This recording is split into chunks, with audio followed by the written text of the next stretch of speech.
প্রথম আসমানে নবীজির সাথে দেখা হলো হযরত আদম আলাইহিস সালাতু ওয়াস সালামের। জিবরাইল আলাইহিস সালাম পরিচয় করায়া দিলেন। আদম আলাইহিস সালাম নবীজিকে দোয়া করলেন। সফর শুরু হলো দ্বিতীয় আকাশের। ওইখানে ফেরেশতারা দরজা খুলে দিল, অভিবাদন জানালো। দ্বিতীয় আসমানে ঈসা ইয়াহইয়া আলাইহিস সালাম এনরা পরস্পর হলেন খালাতো ভাই। ওনাদের সাথে দেখা হলো, পরিচয় করায়া দিলেন জিবরাইল আলাইহিস সালাম। উভয়ের সাথে কথোপকথনের পর তৃতীয় আসমানের দিকে সফর শুরু হয়ে গেল।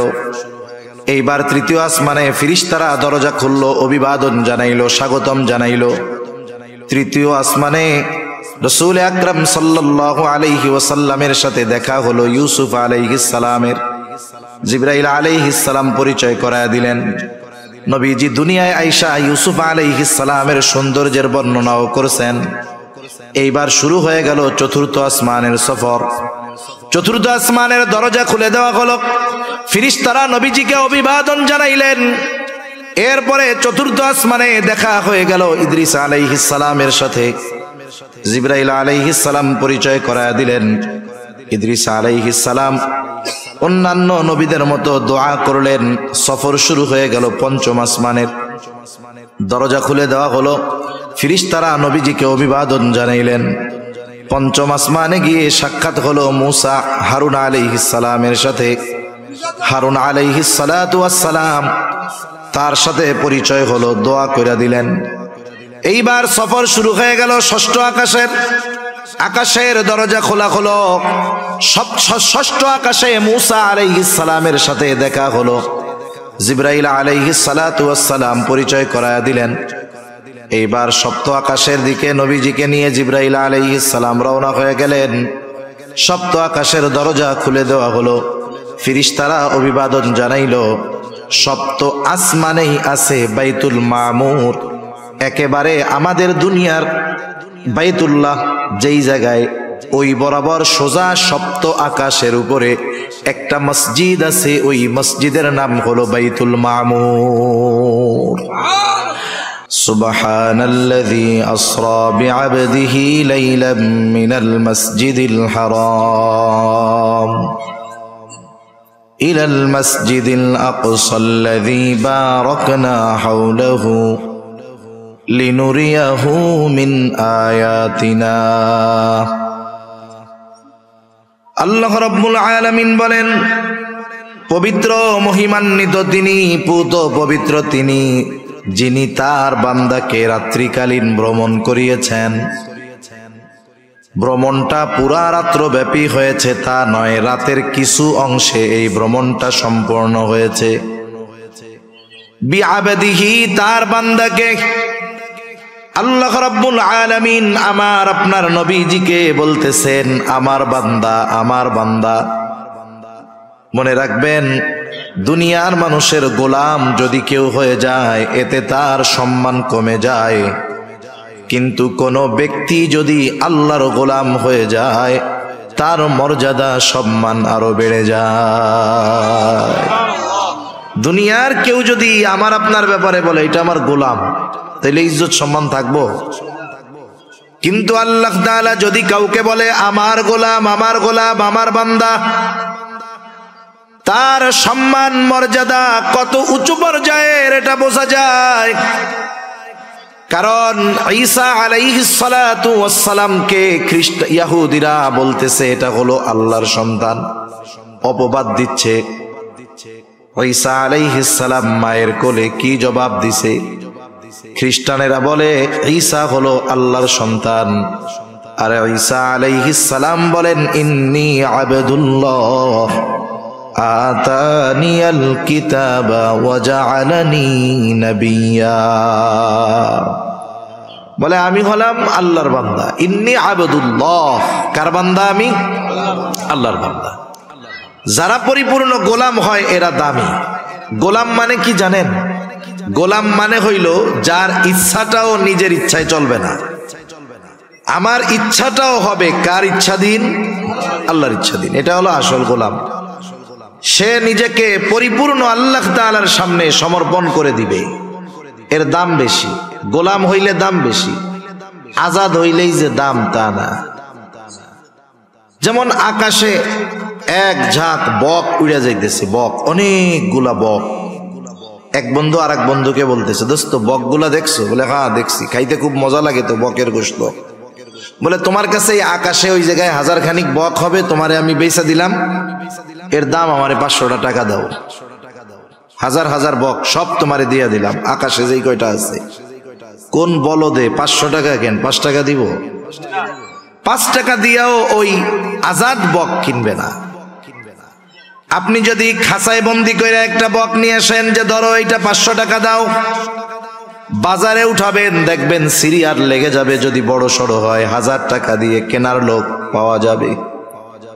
এই জন্য আজাদ স্বাধীন হইলেই দামি হয় না, বরং কেউ যদি আল্লাহর গোলাম হতে পারে, গোলামের খাঁচায় আবদ্ধ হতে পারে, তাহলে আল্লাহ তাআলার কাছে দামি হয়ে যায়।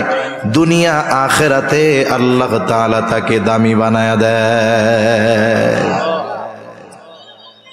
আল্লাহ রাব্বুল আলামিন বলেন, লাইলাম মিনাল মসজিদিল হারামি ইলাল মসজিদিল আকসা।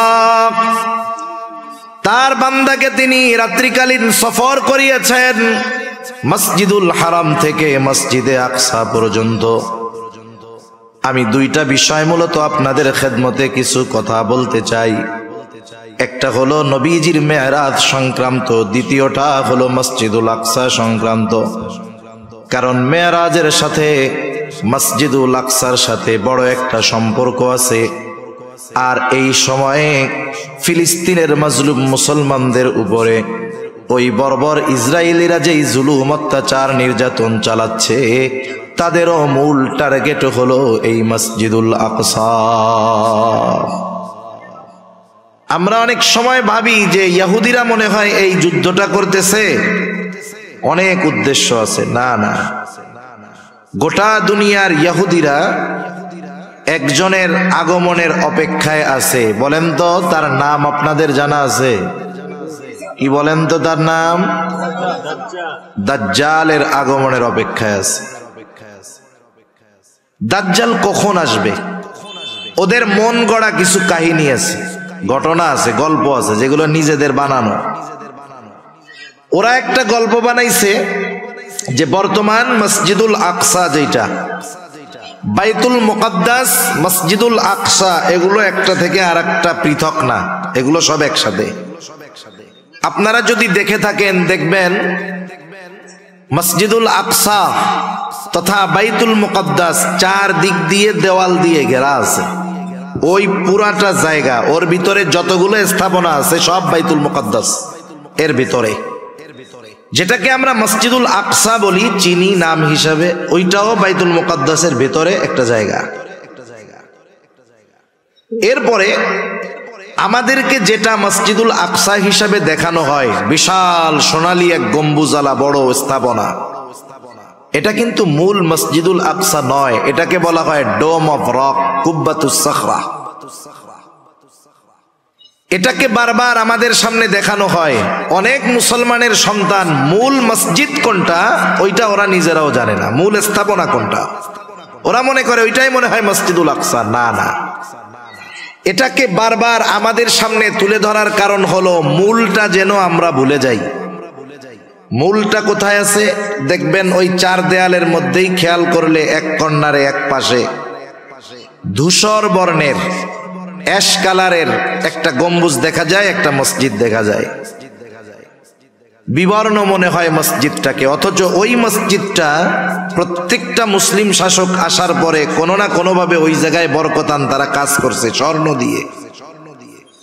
দ্বিতীয় বিশ্বযুদ্ধের সময়, বিশেষ করে দ্বিতীয় বিশ্বযুদ্ধের সময় ইংরেজরা, ব্রিটিশরা ওইগুলোকে, স্বর্ণগুলোকে স্থাপনার থেকে ছুটায়া ছুটায়া নিজেরা নিজেদের দেশে নিয়ে গেছে।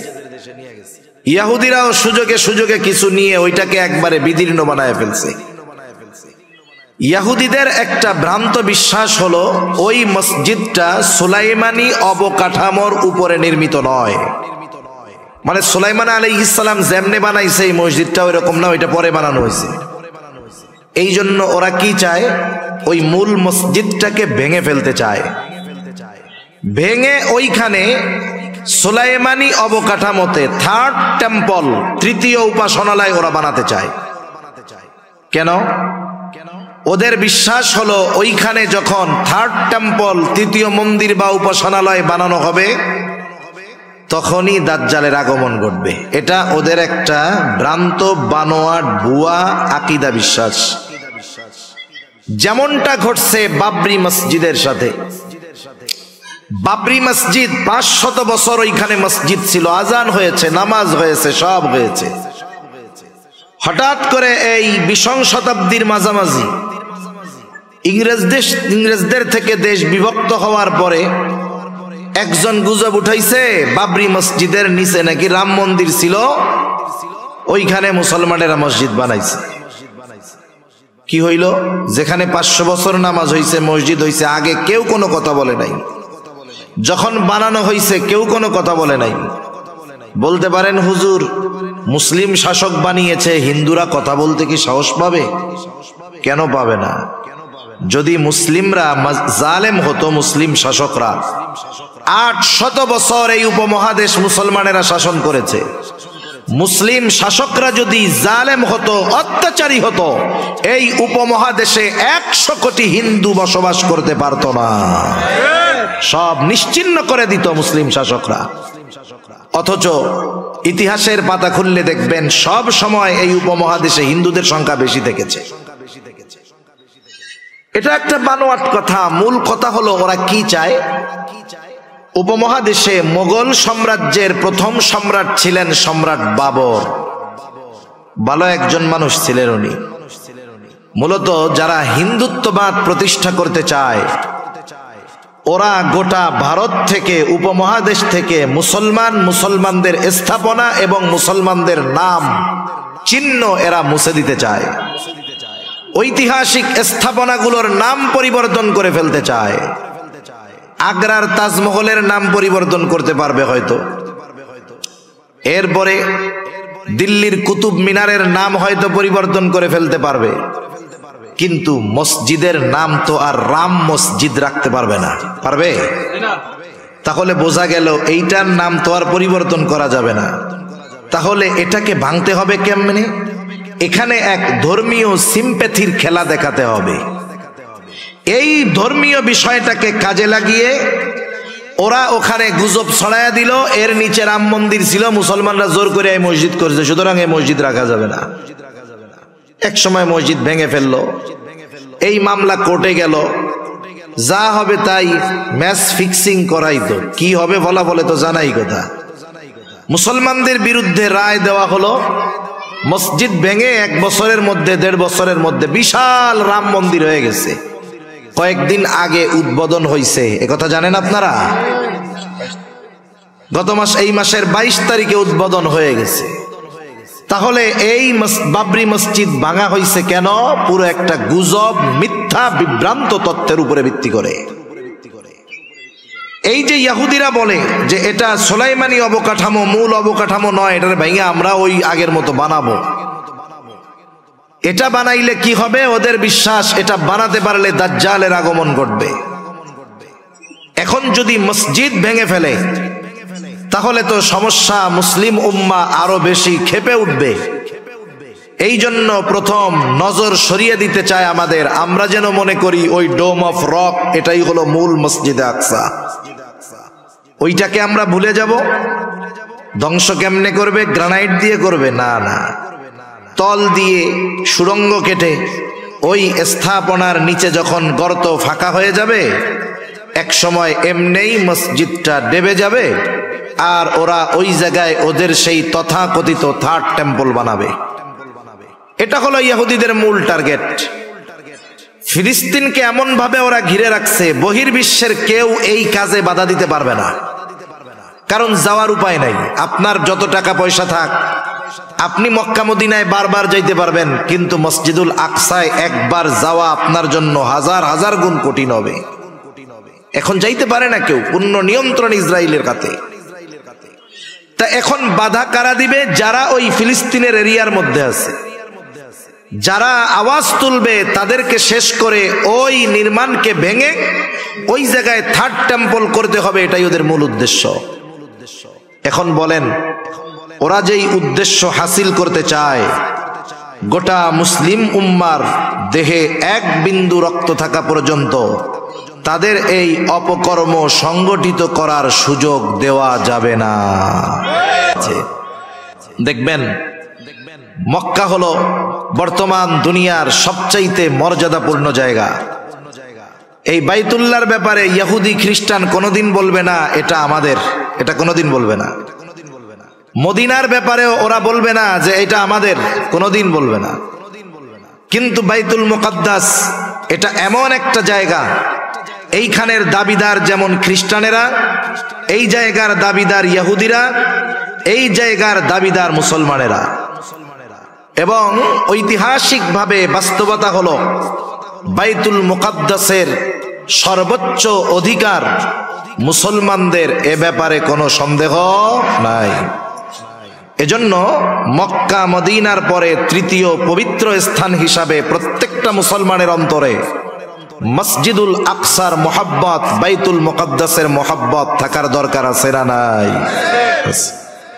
এই জন্য এই মসজিদ সম্পর্কে কয়েকটা কথাও আমি আপনাদের খেদমতে বলবো ইনশাআল্লাহ। তাহলে আল্লাহ রাব্বুল আলামিন বললেন, মিনাল মসজিদিল হারামি ইলাল মসজিদিল আকসা, তিনি তার বান্দাকে মসজিদুল হারাম থেকে মসজিদে আকসা পর্যন্ত সফর করাইলেন, রাত্রিকালীন ভ্রমণ করাইলেন। এটা হলো ইসরা, যেই ভ্রমণটা জমিন থেকে জমিনে হয়েছে। মসজিদুল আকসার ব্যাপারে আল্লাহ তাআলা বলেন, আল্লাযী বারাকনা হাওলাহু, আল্লাহ তাআলা বলেন আমি ওই মসজিদুল আকসার চতুর্পাশকে বরকতময় করেছি। এই জন্য বাইতুল মুকাদ্দাস এটা হলো বরকতময় জায়গা। কেন আল্লাহ তাআলা এই সফর করাইলেন? বলে লিনুরিয়াহু মিন আয়াতিনা, আমার বান্দাকে আমার নিদর্শন সমূহ দেখানোর জন্য এই সফরটা আমি করাইলাম। নিদর্শনগুলা কি আমি আর ওই দিকে যাব না, যেহেতু মসজিদুল আকসা নিয়ে কিছু কথা বলার নিয়ত পেশ ইচ্ছা করেছি। তাহলে মসজিদুল আকসা তথা বাইতুল মুকাদ্দাস এক নম্বরে বরকতময় ভূমি, বরকতময় স্থান, বরকতময় স্থাপনা। বলেন তো এই ঘোষণাটা কার? দুই নম্বর, আল্লাহ তাআলা জানায় দেন এই বাইতুল মুকাদ্দাস হলো পবিত্র ভূমি। বাইতুল মুকাদ্দাসের ভিতরেই ওই মসজিদ। মুসা আলাইহিস সালাতু ওয়াস সালামকে যখন আল্লাহ তাআলা বললেন, পয়গম্বর মুসা আপনি বনি ইসরাইলদেরকে আদেশ করেন ওই জেরুজালেমের কর্তৃত্ব আমি আল্লাহ ওদের হাতে ফিরাইয়া দিতে চাই।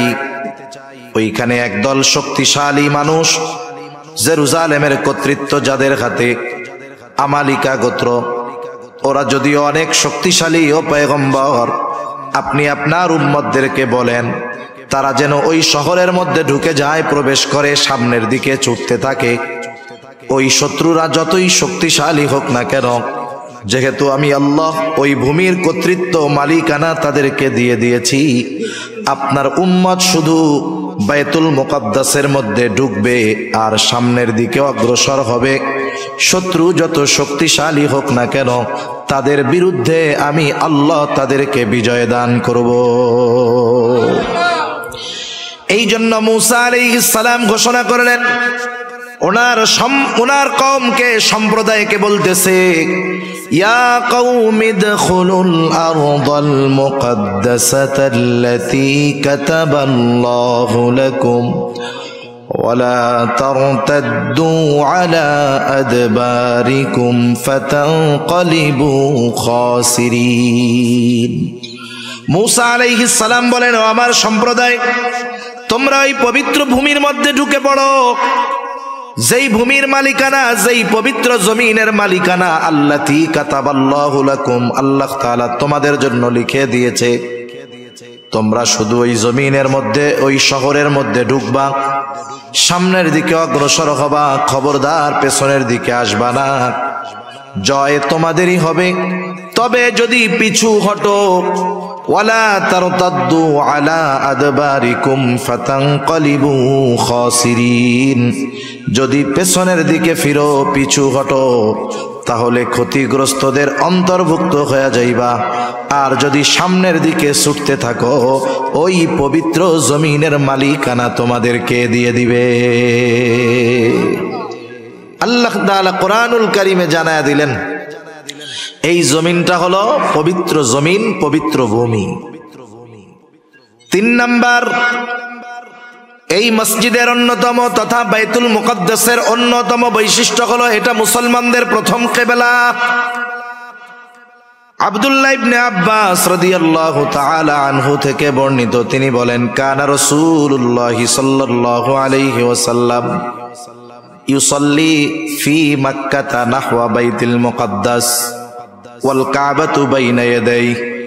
নবীজি মক্কায় যখন নামাজ পড়তেন, বাইতুল মুকদ্দাসের দিকে ফিরে নামাজ পড়তেন, কাবা ওনার আর বাইতুল মুকদ্দাসের মধ্যে থাকতো। বাইতুল মুকদ্দাস মক্কা থেকে প্রায় ১৫০০ কিলোমিটার উত্তরে। নবীজি যখন উত্তর দিকে ফিরতেন, সামনে কাবা থাকতো, এরপরে বাইতুল মুকদ্দাস থাকতো। তার মানে নবী দক্ষিণ দিকে দাঁড়িয়ে কাবাকে সামনে নিয়ে উত্তর দিকে মুখ করে দাঁড়াইতেন। বাদামা হাজারা ইলাল মাদিনাতি 16 শাহরা, নবীজি যখন মক্কা থেকে মদিনায় হিজরত করলেন, 16 থেকে 16 মাস নবীজি বাইতুল মুকদ্দাসের দিকে ফিরে নামাজ পড়ছেন। কারণ বাইতুল মুকদ্দাস উত্তর দিকে, মক্কা থেকে মদিনাও উত্তর দিকে।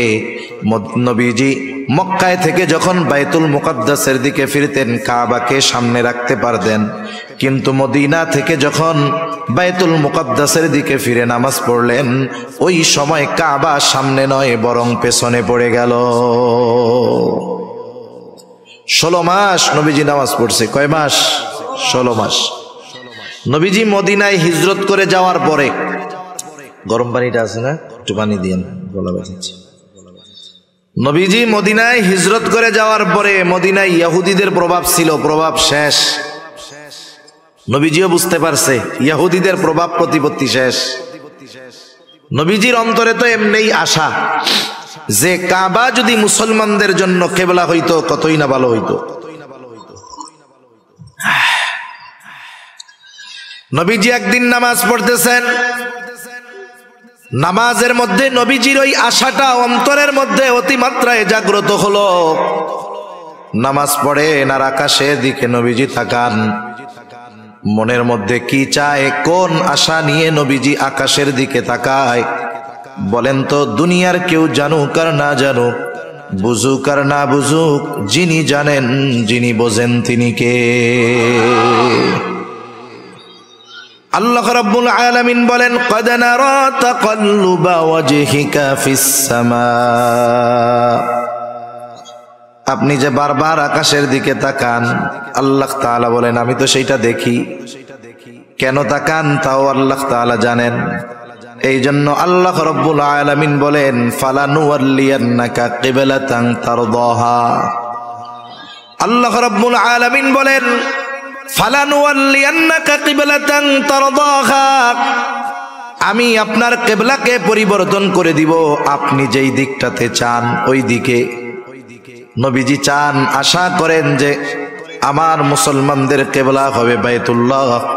আল্লাহ তাআলা বলেন, আপনার কিবলা আমি পরিবর্তন করে দিব যে দিকটা আপনি চান। নামাজ হইছে 2 রাকাত। আল্লাহ তাআলা ফরমান পাঠায়া দিলেন, হাবিব দেরি করার প্রয়োজন নাই, আপনি এখনই ফিরে যান, চেহারাটা ঘুরায় ফেলেন। ফাওয়াল্লি ওয়াজহাকা শাতরাল মসজিদিল হারাম, আপনি আপনার চেহারাটা মসজিদুল হারামের দিকে ঘুরায় নেন। বাকি 2 রাকাত নামাজ নবীজি ওই জায়গায় পড়লেন। 2 রাকাত হলো বাইতুল মুকদ্দাসের দিকে, 2 রাকাত হলো বাইতুল্লাহর দিকে, কাবার দিকে। যেই জায়গায় পড়ছেন এই ঘটনাটা নবীজির সাথে ঘটছে, ওই জায়গাটায় এখন একটা মসজিদ, নাম হলো মসজিদু কিবলাতাইন। আস্তে আস্তে খবর ছড়ায় গেছে, এক অঞ্চলে খবর পৌঁছাইছে ফজরের সময়, তারা 1 রাকাতে পড়তেছে, রুকুর মধ্যে আরেকজন খবর দিছে, সাথে সাথে ওই বাকি নামাজ তারা ফিরে আর ওই বাইতুল্লাহর দিকে পড়া শুরু করছে। এইখানে একটা মসজিদ হয়েছে, মসজিদু কিবলাতাইন। হজ উমরার সফরে যখন যাওয়া হয়, যারা গিয়েছেন ঐতিহাসিক স্থাপনাগুলো যখন দেখাইতে নিয়ে যায়, এই জায়গাটাতেও নেওয়া হয়। এখন তো কাবার দিকে ফিরা মেহরাব, কিন্তু বের হওয়ার সময় যখন দরজার উপরের দিকে তাকাইলে দেখা যায় জায়নামাজের মতো একটা চিহ্ন দেওয়া আছে, বোঝানোর জন্য যে আগে কেবলাটা এদিকে ছিল।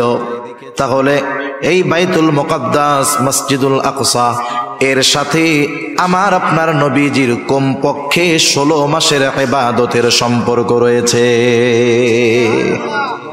এটার সাথে আমাদের ইবাদতের সম্পর্ক। এটা হলো পৃথিবীর দ্বিতীয় মসজিদ।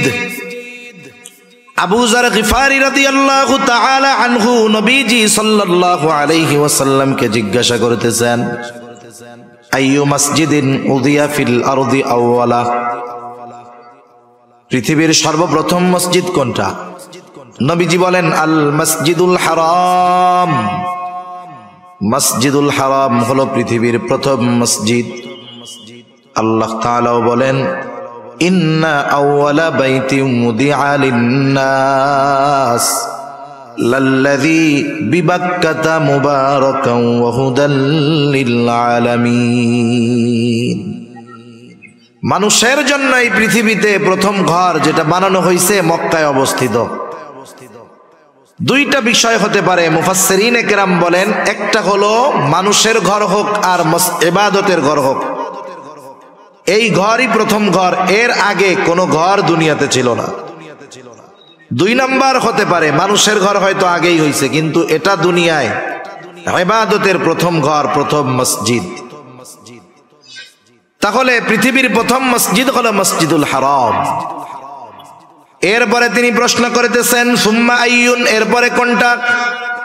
নবীজি প্রশ্নের জবাবে বললেন, আল মসজিদুল আকসা। মসজিদুল আকসা। কাম কানা বাইনাহুমা, এই দুইটার মাঝে ব্যবধান কত বছরের? নবীজি বললেন, 40 সানা। এই দুইটার মধ্যে ব্যবধান হলো 40 বছরের। 40 বছরের ব্যবধানে এই দুইটা মসজিদ হইছে। এটা পৃথিবীর দ্বিতীয় মসজিদ। এই মসজিদের অন্যতম ফজিলত কি? পৃথিবীর 3টা মসজিদ ছাড়া পৃথিবীর অন্য কোন মসজিদ বরকত মনে করে সফর করে দেখতে যাওয়ার সুযোগ নাই। সেটা 60 গম্বুজ হোক আর 206 গম্বুজ হোক। আপনাদের বরিশালে একটা মসজিদ আছে, ওইটা হোক, যেটা হয় হোক, ফজিলত মনে করে এই 3 মসজিদ ছাড়া পৃথিবীর অন্য কোন মসজিদে যাওয়ার বৈধতা নাই। অনেক মানুষ এমন হয় 60 গম্বুজ মসজিদে গেছে ফজিলত মনে কইরা, জোহরের নামাজের সময় গিয়ে উপস্থিত হইছে, কিন্তু নামাজ কালাম কিছু পড়ে নাই, বাইরে দিয়া ঘুরছে আর বিড়ি টানছে। নামাজ কালাম শেষ, লোকজন বের হয়ে গেছে। এইবার অজু কইরা যায় 2 রাকাত নামাজ পড়ছে। একজন জিজ্ঞাসা করে, কিসের নামাজ পড়লি? এদিকে এসে পড়লে ফজিলত আছে, এই জন্য পড়ছি। এই ফজিলত মনে করে নামাজ পড়লে সওয়াব হবে না উল্টা গুনাহ হবে? কোন? পৃথিবীর কোন মসজিদ সফর করবে বরকত মনে করে এই 3 মসজিদ ছাড়া কোন মসজিদে করার সুযোগ নাই। বরং এই 3 মসজিদে সুযোগ হইলে যাওয়া জরুরি। মসজিদুল হারামে যাওয়া লাগেই, হজ ফরজ হইলে যাইতে হবে, ওইটা ফরজ। সেই জন্য মসজিদুল হারামে যাইতে হয়, মসজিদুল নববীতে যেতে হয়, মসজিদুল আকসায় গেলে ফজিলত আছে। কিন্তু আফসোসের ব্যাপার, এখন আর পুরনো নিয়ন্ত্রণ ইহুদিদের হাতে থাকার কারণে মুসলমান চাইলেই যাইতে পারে না। এই 3 মসজিদ হলো এই বরকতময় যে এই 2-3 মসজিদ দেখার উদ্দেশ্যে সফর শুরু করলেই সওয়াব হয়। শুধু তাই না, এই 3 মসজিদে গিয়ে যদি নামাজ পড়া যায়, নবীজি বলেন বাইতুল্লাহে নামাজ পড়লে তার 1 রাকাতের সওয়াব 1 লক্ষ গুণ বাড়ায়া দেওয়া হয়। মসজিদুন নববীতে পড়লে 1000 গুণ বাড়ায়া দেওয়া হয়। মসজিদুল আকসায় 1 রাকাত নামাজ পড়লে ওর সওয়াব 250 গুণ পর্যন্ত আল্লাহ তাআলা বাড়ায়া দেয়। 60 গম্বুজ মসজিদে যায় পড়লে এই সওয়াব পাওয়া যাবে?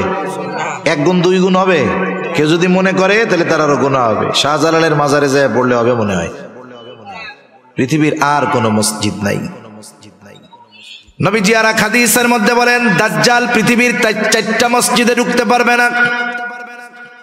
দাজ্জালের আগমন হবে, গোটা দুনিয়া চড়ায় বেড়াবে, কিন্তু 4টা জায়গায় সে ঢুকতে পারবে না। 1 নাম্বার মসজিদুল হারাম, হারামের এরিয়া যত দূর ফিরিস্তারা দাঁড়ায় পাহারা দিবে, ওই এরিয়ার ভিতরে তারা ঢুকতে পারবে না।